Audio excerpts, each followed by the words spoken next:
Doctor José Ramón Cosío, buenos días, bienvenido. Vaya día, martes 21 de abril 2026. ¿Cuánta cosa? ¿Cómo estás? Bien, sorprendido de veras, como dices tú, ya no es lo duro, sino lo tupido. Sino lo tupido, ¿no? Lo tupido, ya no es duro, sino lo tupido.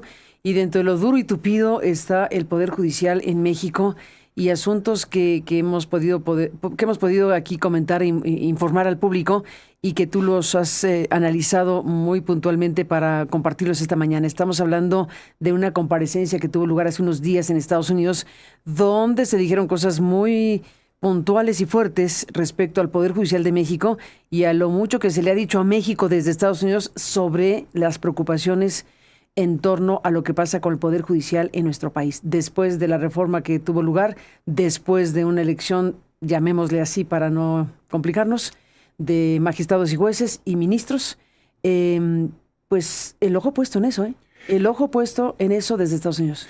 Sí, tú la semana pasada, y lo comentaste muy bien, es esta comparecencia del subsecretario para el hemisferio occidental del Departamento de Estado, el señor Cossack, que comparece ante el comité del hemisferio occidental de la Cámara de Representantes.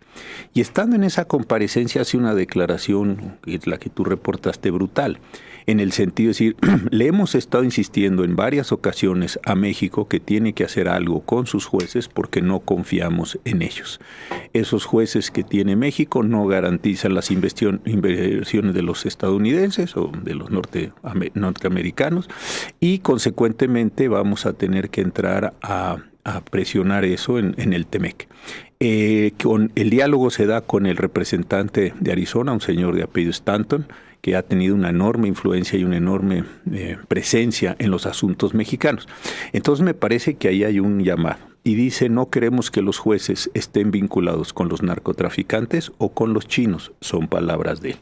Y te acordarás que hemos estado tú y yo aquí, este tema lo traemos desde hace tiempo, desde aquellas cartas de octubre del año pasado de la Business Roundtable, donde están los CEOs de las empresas más importantes de los Estados Unidos, no sé si son 250 o 300, y de la American Chamber, que es un grupo de enorme importancia, que cuando les preguntaron del representante comercial de los Estados Unidos si querían o no querían y cómo veían el tratado, dijeron, el tratado es importantísimo, tenemos que mantener el tratado, pero no con ese sistema de impartición de justicia que tienen los mexicanos. Entonces, a mí me parece que se va a dar una presión muy grande para estos efectos. Ahora, estuve yo pensando, ¿cuáles pueden ser las presiones? Una, decirle a México, echen atrás la reforma. Bueno, pues Estados Unidos pedirá y México sabrá si responde o no responde y cómo a eso. 2, posponer la elección. 3, ampliar los mecanismos de arbitraje de inversión que tiene ya el TEMEC, como tuvo NAFTA en su momento, que es muy importante. O 4, que es algo que lo he escuchado así vagamente, que se generen tribunales u órganos para que todo asunto relacionado con las inversiones de los estadounidenses en México no pase por los tribunales mexicanos y directamente se vaya a esta instancia.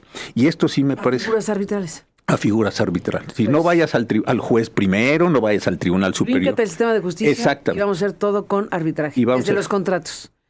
Armar los contratos con esa lógica para que cualquier situación se resuelva vía arbitral. Exactamente. Y nos brincamos a los tribunales. Exactamente. Y, ojo, le oí decir a José Antonio Meade en un foro que tuvo lugar en Monterrey, fíjate. ¿Cómo no? De la barra. De la barra. Sí, de la barra mexicana, él habló de ese tema. Sí. La barra mexicana nos invitó a varios y yo estuve participando en esa mesa. No? Y José Antonio Meade planteó ese tema. Sí. Y yo entonces... El secretario de Hacienda y ex candidato presidencial. Exacto. Y ex canciller.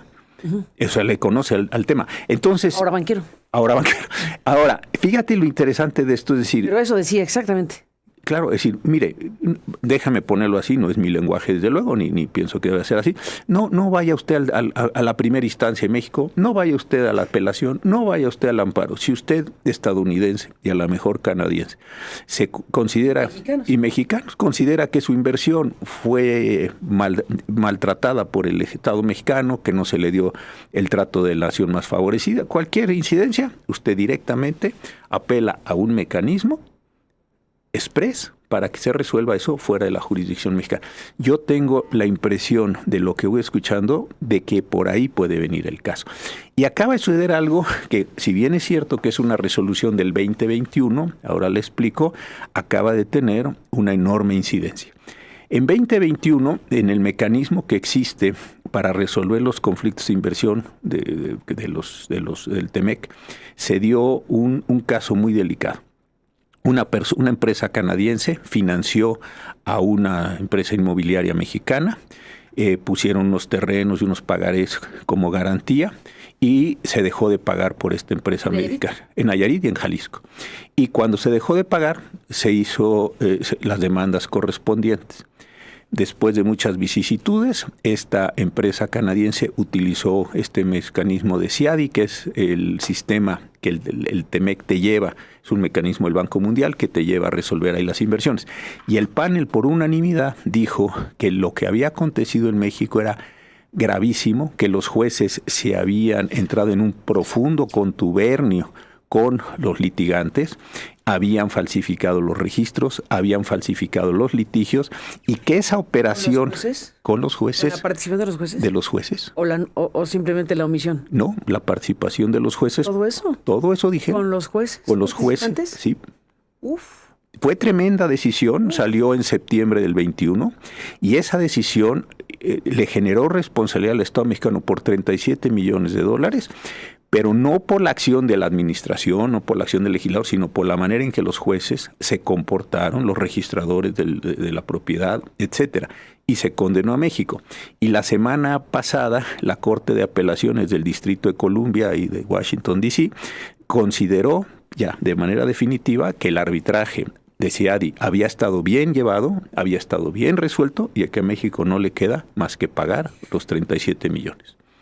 ¿Perdió el arbitraje? ¿Impugnó el arbitraje? Exactamente. ¿Y se impugnó el arbitraje en Estados Unidos? En Estados Unidos. ¿Y ya en un sistema judicial? Exactamente. ¿Le dieron la razón al arbitraje? Exactamente.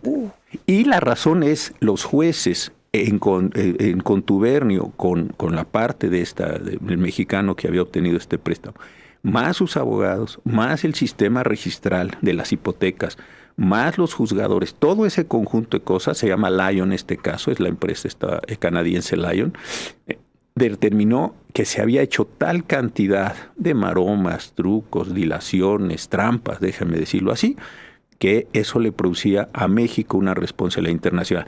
Y algo que sí me parece muy importante señalar es que lo hemos platicado también, la responsabilidad de México es como internacional es como México, no es el juez A o el funcionario B o el empleado C, es México es responsable internacionalmente por la conducta de sus funcionarios. Aquí se dijo, México como Estado, nación, es responsable por la conducta de estos jueces de Jalisco, de Nayarit y algunos jueces inclusive de amparo. Entonces creo que sí se están presentando situaciones muy, muy delicadas en el sentido de decir, no vamos a confiar en esos jueces, consecuentemente generemos, ahora que vamos a renegociar el tratado, mecanismos para proteger la inversión, saquemos a los estadounidenses y a los canadienses de todo el litigio mexicano y vayamos directo a instancias. Yo creo que este es uno de los temas más delicados que se nos puede presentar.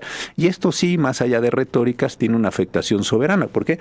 Porque México no está pudiendo utilizar o no podría llegar a utilizar, en caso de que se dé esta hipótesis, a sus juzgadores para resolver los problemas que se generan con su orden jurídico. Ahora, un tratado de libre comercio en general, pero de América del Norte, privilegia el arbitraje, ¿no? Sí.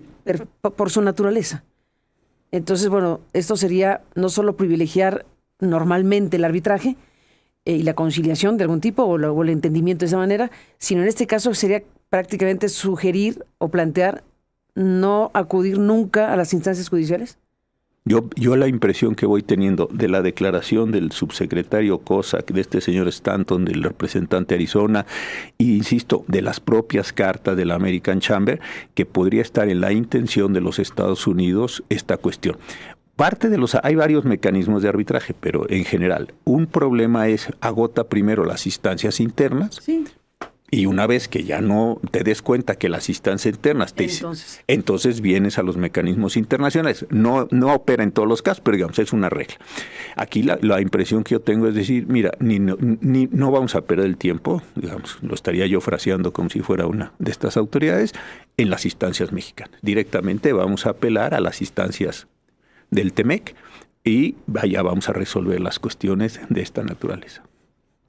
Y allá el sistema judicial mexicano. Y allá que arregle otras cosas. Que arregle los casos de los mexicanos. Ese podría ser, y de otros países.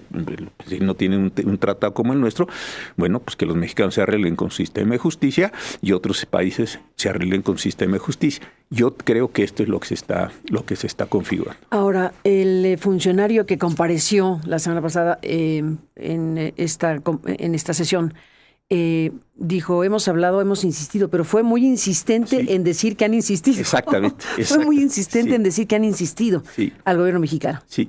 ¿Te acuerdas que hemos también platicado de algo importante? Cuando salen todas estas discusiones de TEMEC, muchas personas lo que se están fijando es en aranceles. Y tú y yo hemos estado hablando mucho de barreras no arancelarias. Sí. Esta es la parte a mí me parece más importante, porque el arancel es muy fácil de determinar, es muy vistoso, es muy claro, es muy nítido. Si haces esto o no tienes estos productos terminados o tienes estos suministros, te pongo un arancel de 5, 10, 15, lo que corresponda. Pero yo creo que una de las partes más importantes de toda la negociación va a ser las barreras no arancelarias, es decir, todos los mecanismos de regulación que están impidiendo a la inversión estadounidense o canadiense entrar a México. Entonces, si tuvieras una gran presión, por ejemplo, de las farmacéuticas, decir, oye, en México este producto está prohibido su venta, bueno, pues retírame esas condiciones que impiden que este producto entre. Puedo hablar ahí de fertilizantes, otras muchas cosas, ya sé que son temas bien complejos que generan muchísima polémica, pero yo creo que esa es una dimensión de TEMEC que va a tener, además de aranceles, el componente de productos que vienen de otros países, principalmente China. Y adicionalmente y los líos que se me generen, ¿cómo los vamos a manejar? Pues los vamos a manejar en instancias que no van a ser judiciales de México.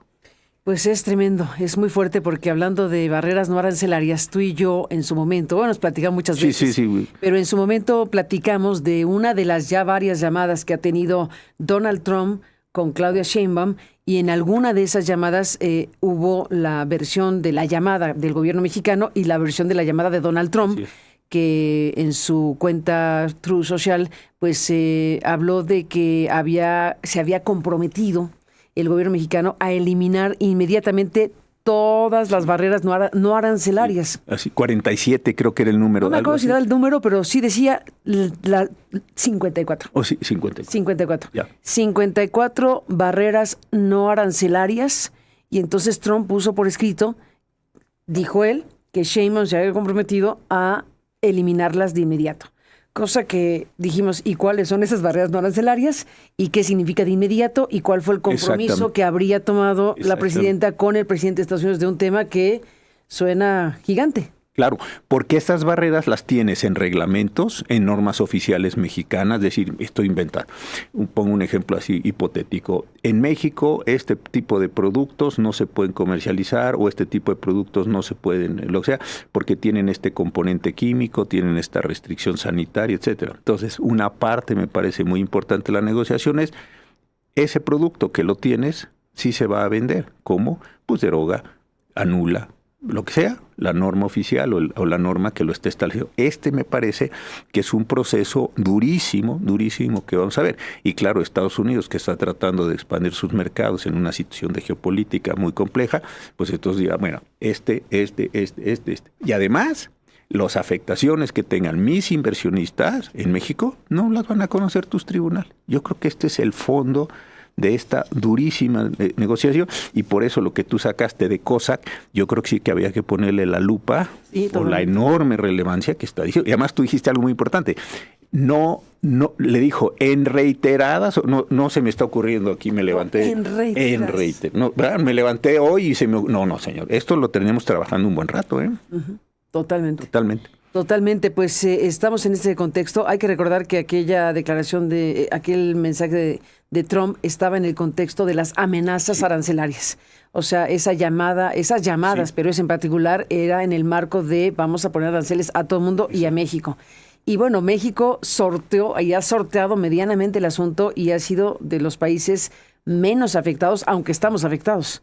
Pero ciertamente ahí dejó ese rango de que dio un plazo, que después se amplió, de vamos a resolver las barreras no arancelarias. No arancelarias. Y yo creo que este va a ser el corazón de la negociación. Porque lo otro es bastante evidente, y pues si te ponen un porcentaje de algo por vía de arancel, pues es bastante claro. Todos los productos de tal o cual característica que entren a los Estados Unidos tendrán que pagar una tasa adicional. Listo, muy bien, ese es el arancel. Oye, pero todo lo demás es bastante complejo. Y entonces sí podríamos empezar a observar, y hay que estar muy pendiente de eso, cómo se pudieran estar haciendo modificaciones al orden jurídico mexicano que en principio tú dijeras, ¿y por qué esa norma oficial que prohibía este producto, esta comercialización, que tenía límites a la inversión, lo que fuera, han estado desapareciendo del derecho? Ahí sí se podría dar una condición de transformación bastante sigilosa, bastante cuidadosa, donde empezarán a moverse cosas en el orden jurídico que no van a ser visibles salvo para quienes estén en ese campo. No, por si mañana se deroga la norma y dice que tal solvente o tal cosa ya se puede comercializar, cuando solo muy poca gente se va a dar cuenta de eso por el rango de especialización. Totalmente. Pues, doctor José Ramón Cosío, está de visita, bueno, estuvo de visita estas horas porque fue una visita de pisa y corre del 19 al 20, se fue ayer el representante comercial de Estados Unidos, Jamieson Greer, y bueno, pues ahí venía el tema de la sustitución de importaciones y otros asuntos de los cuales hablaremos más adelante. Tenemos previsto conversar también con un especialista en la materia para hablar de esta visita de Jamieson Greer, y bueno, por lo pronto, pues sí, queda este panorama. Sí. Queda este panorama. Las barreras no arancelarias y los órganos de resolución de los conflictos. Ni más ni menos, pues estaremos hablando adelanto con Ildefonso Guajardo. Ay, qué bien. Ildefonso Guajardo, que pues es un experto porque fue el negociador en jefe, ¿no? Así es. El negociador en jefe del Tratado de Libre Comercio y el negociador en jefe de lo que fue la revisión del Tratado de Libre Comercio, el TEMEC, así que está... Pregúntale de esto. Pues sí. Sí, así lo oímos todos. Oye, dice José Ramón Cosío que te cómo pregunte. sí, claro. Pues ya quédate y le preguntas tú aquí. Quédate en la mesa y ya le preguntas tú en directo, ¿qué te parece? Mejor pregúntale tú, yo lo voy oyendo en el rato. Y tú lo vas oyendo, perfecto. Bueno, Dale. José Ramón, gracias por Gracias, estar aquí. No, al contrario. Buenos días y Buenos hasta la días. próxima. Gracias. Buen día.